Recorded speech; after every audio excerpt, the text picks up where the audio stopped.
if you're looking to build a habit and like implement it, I think the place I would recommend starting is what I call the 2-minute rule.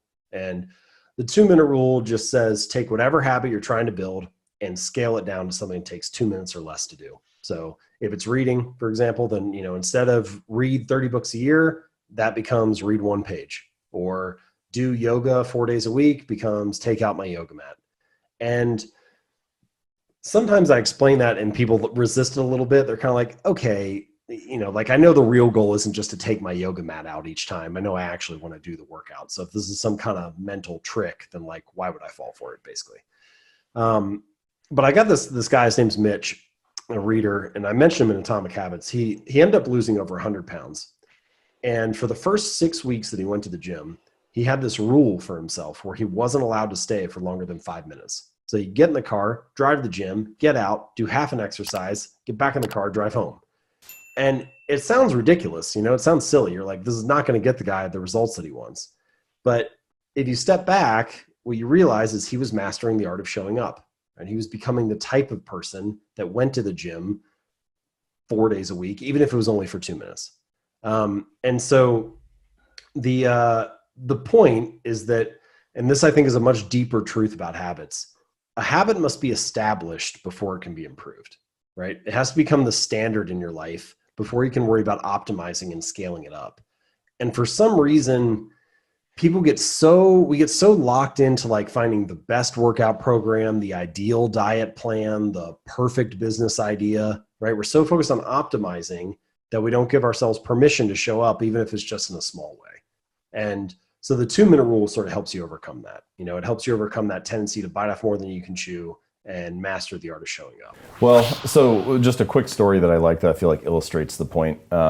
So we're in the UK, and for many years, the British cycling team was very mediocre.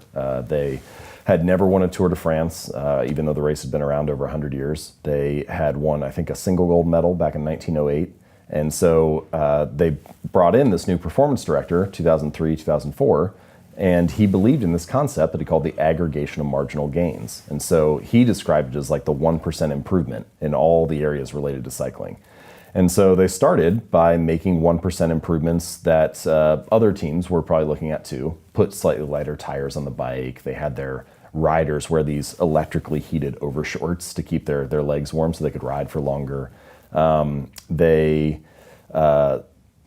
had different biofeedback sensors that each rider would wear, and then they adjusted the programs to each individual. But again, competitive field, a lot of teams are doing that. So then they did a bunch of 1% changes that nobody else was thinking about. Like they hired a surgeon to come in and teach them how to wash their hands to reduce the risk of catching the cold or getting a flu. They split tested different types of massage gels to see which one led to the fastest form of muscle recovery. They even figured out the type of pillow and mattress that led to the best night's sleep for each rider, and then they brought that on the road with them to big events like when they were at hotels for the Tour de France and things like that. And so Brailsford said, all right, the coach said, if we can actually do this, right, execute on all these little 1% changes, then I think we can win a Tour de France within 5 years. Right, now he must have had to really sell people on this because you can already see the naysayers, and we're in Britain as well, where they're going to be like, come on, this is ridiculous. Right, well, and it just, no single change seemed like very much, right? Yeah. So one of the changes they made was they had their outdoor riders switch to indoor racing suits because they tested them in a wind tunnel, and turns out the indoor suits were a little more aerodynamic. Which, you know, you think, all right, whatever, I got like basically skin-tight clothes on either way. How's this going to make much of a difference? Right. Anyway, so they did, in fact, execute on all these little changes, and they won the Tour de France not in 5 years, but in 3 years. And then they repeated again the 4th year with a different rider. And then after 1 year off, they've now won the last 3 in a row again. So they've won 5 of the last 6 now, after having never won it for more than 100 years. It's definitely an obvious anomaly. I mean, you look at it and you're like, what?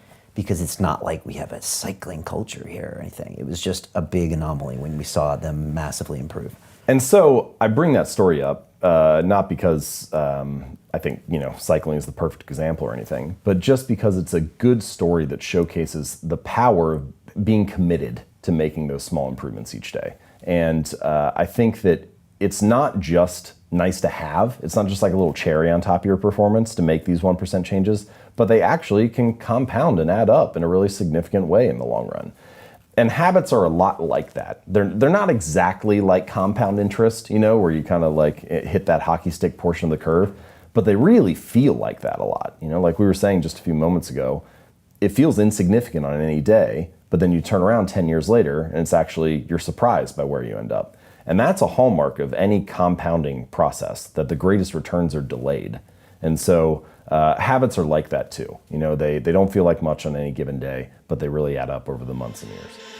Well, sometimes you might just be like, maybe I thought that idea was better than it actually was, There might be that too. There might be that. Yeah, I have a couple. So there are two things that came to mind.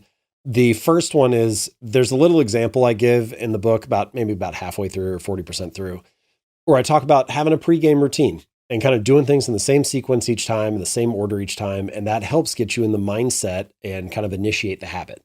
So I played baseball through college and I have the same pregame routine that I did before each game. And that kind of like flips this switch in your mind where it's like, hey, like it's time to compete now, like it's game mode.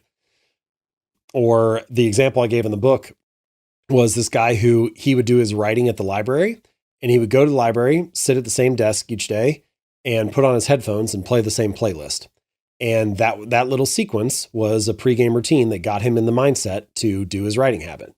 And one day he turned around and realized that no music was playing. He just had his headphones on and it was just silent, but he was writing. And he was like 20 minutes into writing before he realized it. And it's a good example of how like just that sequence of doing it the same way each time and having that same pregame routine, that little ritual, got him in the mindset. He didn't even need to press play that day. He was just ready to write. And so if you can come up with what that little pregame ritual is for you, that can be a great way to initiate a habit. And I don't usually see people talk about that. I think actually I've heard some examples like this on your podcast previously, Tim. Like I think when you talked to Josh Waitzkin at one point, he at sometime he gave this example, maybe it was in his books, maybe it was a conversation with you, where he was competing in this national competition, martial arts, and he was told that he was going to compete at one time, and they came up to him and he was like sleeping or laying on a bench, and they were like, "Hey, sorry, the timing was wrong. You're actually up in like 6 minutes." And he was like, normally I would have been thrown off, but he had this little pregame ritual that he did. And he tried to, as he developed it over time, it started out, maybe it was 10 minutes, and then he tried to compress it. So it was 7 minutes, and then it was 3 minutes. And then eventually got it down to where his little ritual was just something he did for like 30 seconds. So they woke him up on that bench and he's got to compete 6 minutes later, but all he needed was 30 seconds to kind of like get in the right frame of mind. And he was like, okay, now I'm ready to go. And so those pregame rituals can be really powerful if you make it your own and come up with something that like you do every time and it helps get you into the mindset to compete or to perform. So in this lesson, I want to share an important distinction about triggers and why some work and why some don't. And in order to do that, I'd like you to imagine two scenarios. So in the first scenario, you're driving down the road and you pass a billboard and the billboard says, go visit jamesclear.com. Okay. In the second scenario, you get an email and the email says, hey, I really love this article on jamesclear.com. Click here to read it. Now, in the first scenario, you're driving, so you can't actually do anything, right? You can't actually visit the website. So the idea that you could act on that trigger right away is false. And that's called a cold trigger, right? If a trigger it's something that tries to prompt a behavior, right? Remember, a trigger tries to activate or cue the habit that you're trying to build. But the distinction here is that it's trying to activate something that you can't act on in that moment. And so that's the difference between a hot trigger, which you can act on in the moment, and a cold trigger. So in our second scenario, when you get an email and it says, click here to read the article, that's a hot trigger because you can act on it right away. And the distinction between hot triggers and cold triggers is actually a really important one, because often the motivation that we have or the willingness that we have to do a particular behavior, we only call on that when it's a cold trigger, right? We're laying in bed and we think about, oh, I really need to be motivated to work out the next morning. Well, that is a trigger to do that behavior right then, right? You're cued to want to do it. But the problem is that you're being cued to do that behavior at a time when you can't act on it. And then it gets to be the next morning and you're thinking about getting ready for work, or you're thinking about all the other emergencies and urgencies that pop up throughout your normal day. And so the key is to make sure that the cues that we have, the triggers that we have for our behaviors, are hot triggers that can be acted upon in a given moment. One interesting thing about hot triggers and cold triggers is that our smartphones are trying to bring, or starting to bring, many more hot triggers into our lives for things that we don't actively select for ourselves. So more than ever before, we're being prompted through push notifications on our phone, email newsletters that we get, social media updates, like that little red circle that'll pop up on Facebook that tells you have a certain number of notifications or messages. All of these things are triggers that you click on, and they're all hot triggers that interrupt your day and interrupt your focus and pull you into a different type of activity. And so the key here is that for bad habits, for habits that are time wasters or ineffective or distractions or interruptions, we need to be cognizant of the hot triggers that those apps and those applications are pushing on us, and then adjust so that we can either turn off push notifications, hide our phone in another room while we're working, block social media websites. There are a variety of different actions we can take, but the idea is if you can cut the trigger off, then you basically cut bad habits off at the source rather than letting them kind of infiltrate your life. Meanwhile, for good habits, there are often cold triggers that we have, things we remember that we need to do, and what we need to be able to do is translate those cold triggers into a hot trigger that you can act upon in the moment. So remember the 3 A's that we covered earlier. A behavior needs to be appealing, you want to do it. It needs to be achievable, you can actually do it. And it needs to be activated, you're prompted and cued and triggered to do it. And the key with hot triggers is that it's activating things while it's achievable. So I have a home office, so I wake up and take a shower and get ready, grab a glass of water, and then leave my phone in another room until lunch each day. And that just gives me a block of 3 or 4 hours where I can work on my own agenda rather than having everybody else's agenda kind of creep in. And what's similar to kind of the story about drinking water versus Coke or that cafeteria change, I kind of have something else happen like that for me where if I'm like everybody else. If my phone is next to me, I'll check it every 3 seconds, right?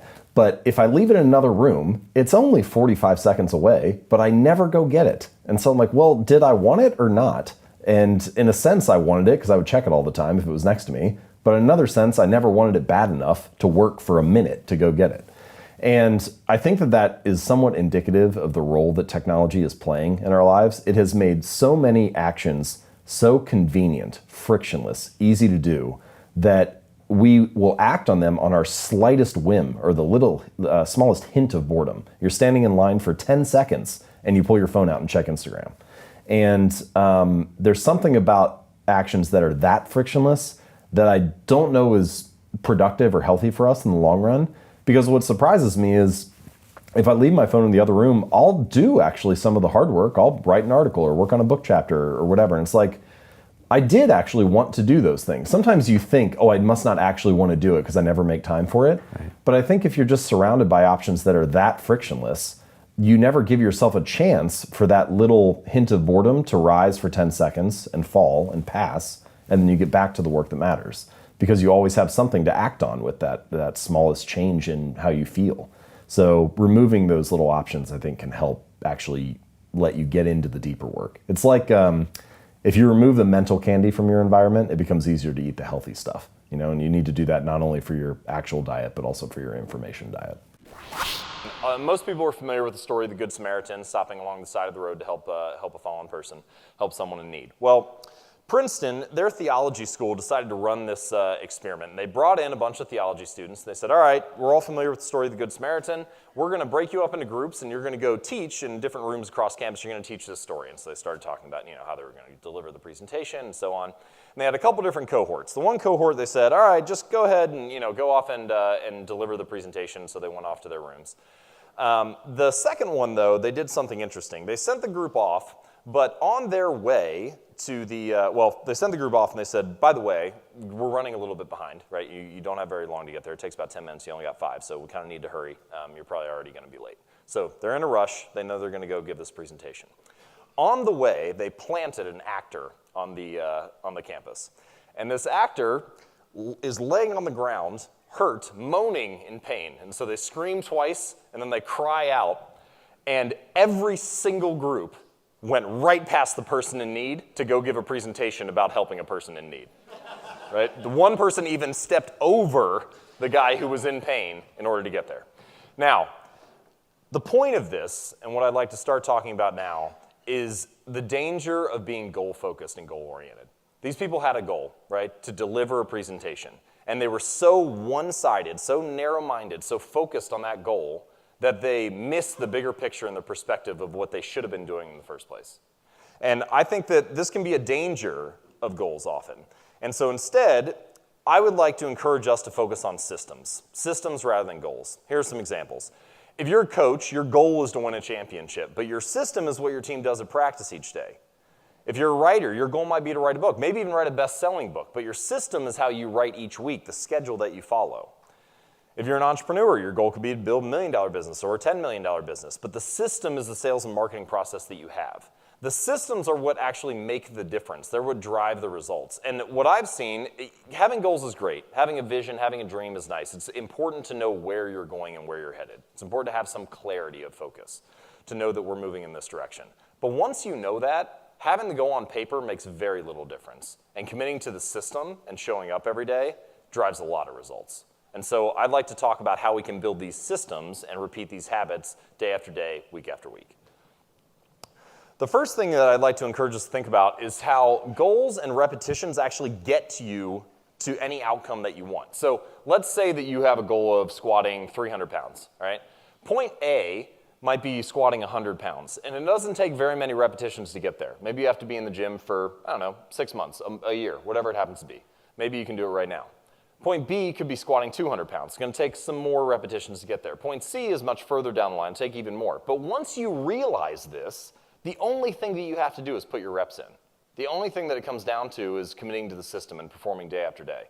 So habits in this way take you wherever you want to go. Again, it's very easy to get into this style where you're like giving yourself excuses, and you're like, oh, well, it's okay to, not show up. What I've come to find, so I had a day like this last week, actually. There was a day, I think it was Wednesday or Thursday last week. I really didn't feel like working out. I've been on a really good streak where I haven't missed in quite a while. And I went to the gym and I was like, I just really don't feel like doing anything today. And it would have been very easy for me to give myself a story about putting up a 0 that day. But instead, what I said was, okay, you know what? Like, you can reduce the scope, but stick to the schedule. You don't have to do the whole thing if you don't want to. Let's just do the first set and see how you feel. And so I really took the pressure off myself. I'm like, just do this set and see where it goes. So I did that. And I felt a little bit better. So I was like, I'll do the next one. And then I just kind of got through the whole workout that way. I got to the end of it, and it wasn't like anything to write home about. I mean, I didn't have an amazing lift or anything like that, but I didn't miss. And I told my wife when I came back afterward, I was like, in a way, I almost feel like the bad days are more important than the good days, because if you show up on the bad days, then you maintain the habit. And if you maintain the habit, then all you need is time. But if you only show up on the good days, you're not really getting any separation between you and the average person. Like, everybody shows up on the good days. If you got energy, if you got time, you got space, like that's pretty easy. So it's really, in a way, greatness only reveals itself on the bad days. That's the only time that you get any separation between the average performance and the exceptional one. So you need little mental tricks to help you get through it. And it's not the objective to have a 0. It's fine. Everybody's going to have them occasionally. And I don't think you should berate yourself when it happens. But it's better if you can find a small way to show up than to do nothing at all. For each of these, we mentioned the 4 stages: cue, craving, response, reward. And for each of the stages, I've come up with what I call a law of behavior change. So for the cue, the first law is to make it obvious. For the craving, the law is to make it attractive. Response, make it easy. And reward, make it satisfying. So to jump onto the first one, the first idea is you want to make the cues of your good habits obvious, available, visible, easy to see.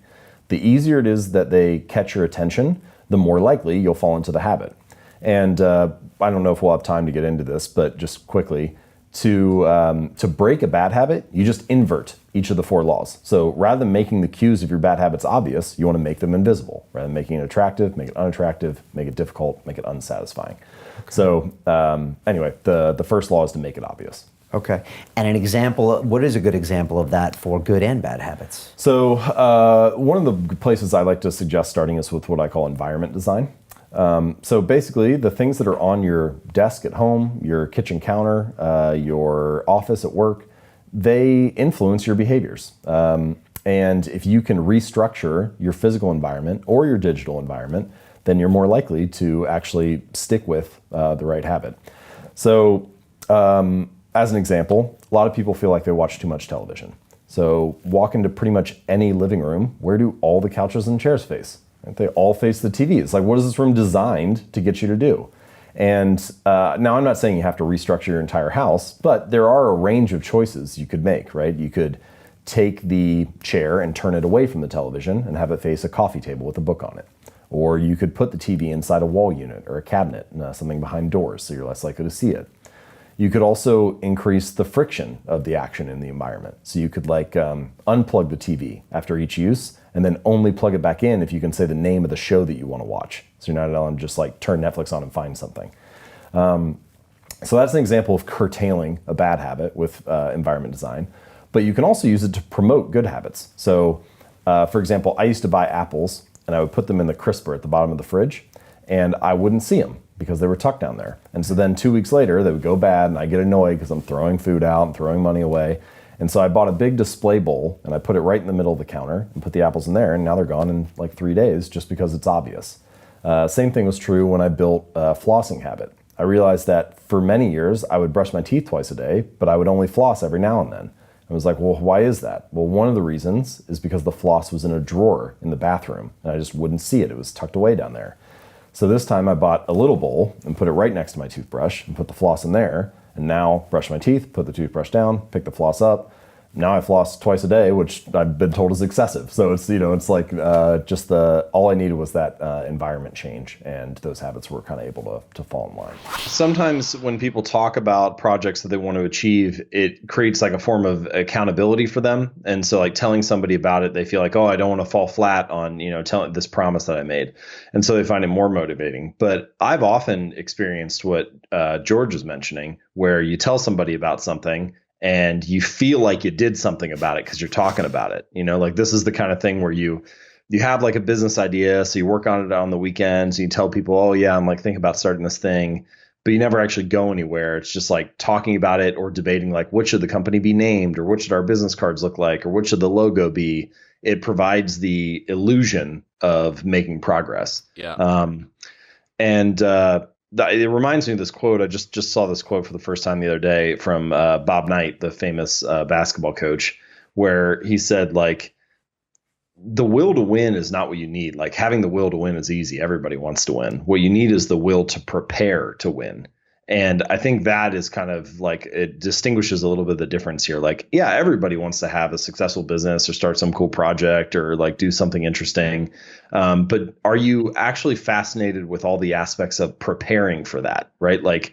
It's not writing a book that is everybody's yeah, it'd be cool to have a best-selling book, but the book is the easy part. The harder part, the thing that you really need to be fascinated with is, do you love researching stories? Do you like editing your own writing? Do you like sitting down and writing for 20 minutes every morning or whatever? Yeah. And it's the people who, and this is kind of a strange thing about a lot of areas of life, which is the people who get the best results in a particular area are actually often not the people who are doing it for the results. It's the people who love the process of doing the thing. The people who read about early retirement and the best investing strategies and figuring out how to optimize their money, they don't actually need the financial advice a lot of the time. They already have their act together financially. But the reason they have their act together is because they love the process of reading about that stuff and implementing it and utilizing those ideas. And so often the people who need the advice are not the ones who love digging for it. And the ones who love digging for it don't even really need it anymore. But that's the very reason why they don't need it, is because they love the process. I think I'm the type of person who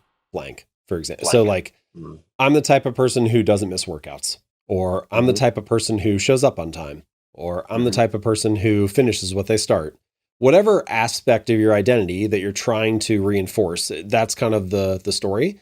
You can also phrase it as a question. So for example, rather than saying, I'm the type of person who doesn't miss workouts, you could have this question that's related to the identity you want to build, and you kind of carry it around with you all day. And in this example, maybe the question is, what would a healthy person do?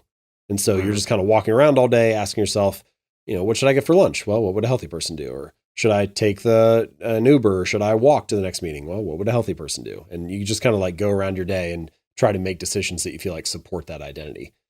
But I think you start with, who is the type of person I wish to become? So let's say I'm the type of person who doesn't miss workouts. And then the second step is prove it to yourself with small wins. So which small actions, what little habits cast votes for being the kind of person who doesn't miss workouts? Well, maybe one thing is, rather than doing a 45-minute workout when I only have 10 minutes, I reduce the scope but stick to the schedule, and I do a couple sprints, or I do, 5 sets of push-ups, or whatever it is. And so you find ways to reinforce your desired identity, even if it's small, especially in the beginning, because if you can show up consistently, if you kind of master the art of showing up and performing these small habits, you build up this sense of momentum. You kind of start to reinforce and shape that new identity. And the more evidence that you have for it, at some point you kind of cross this invisible threshold where you're like, oh, I guess I am that kind of person. Like if you go out and shoot a basketball for 5 minutes, you don't think, oh, I'm a basketball player. But if you do it every day for 6 months or a year or 2 years, like at some point you cross this invisible line and you're like, I guess playing basketball is kind of part of who I am. So I think you're trying to accumulate actions that support your desired identity.